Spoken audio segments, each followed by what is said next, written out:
السلام علیکم ورحمۃ اللہ وبرکاتہ۔ میں حافظ امام الدین، ڈائریکٹر الامام ایجوکیشنل ٹرسٹ سلیہ۔ آج یوں تو کئی بار میں اس ادارے میں آ چکا، لیکن آج پہلی بار دوران کلاس حاضر ہوا ہوں۔ میں کسی کام سے ادھر گیا تھا دکن کی طرف، واپس آتے ہوئے میں بچوں کا ترانہ سنا تو اندر آیا۔ ماشاءاللہ اس بیابان میں اور اس ہمارا جو چونکہ عمومی طور پر جھارکھنڈ کی زمین میں تعلیم کی بہت کمی ہے، اور بہت سارے لوگ اپنے تئیں تعلیمی بیداری پر کام کر رہے ہیں، میں بھی انہی میں سے ہوں۔ لیکن حقیقت یہ کہ اس علاقے میں تعلیم کی اشاعت بہت بڑا چیلنج ہے۔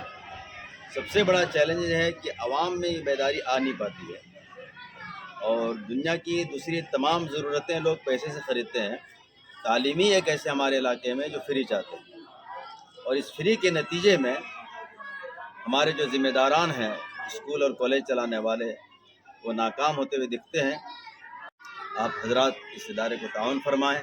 ہمارے دوست حافظ عین الحق سوسری بہت ہی محنت کر رہے ہیں، اور ہم امید کرتے ہیں کہ محنت رنگ لائے۔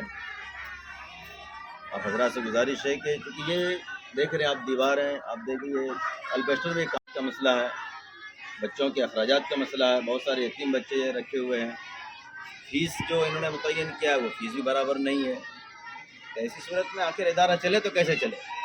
آسمان سے تو ٹپکے گا نہیں، زمین تو اگلے گی نہیں، وہ ہم لوگوں کے تعاون سے ادارہ چل سکتا ہے۔ تو ذمہ داران کے ساتھ بچوں کے گارجین کے ساتھ جو دوسرے خیر خواہ لوگ ہیں، اہل ثروت ہیں، وہ توجہ فرمائیں تاکہ یہ ادارہ چل پھل سکے۔ کافی بچے ہیں، اور بہرحال تعلیم جو کچھ بھی ہے، بنیادی تعلیم زبردست ہے، بہت معیاری ہے۔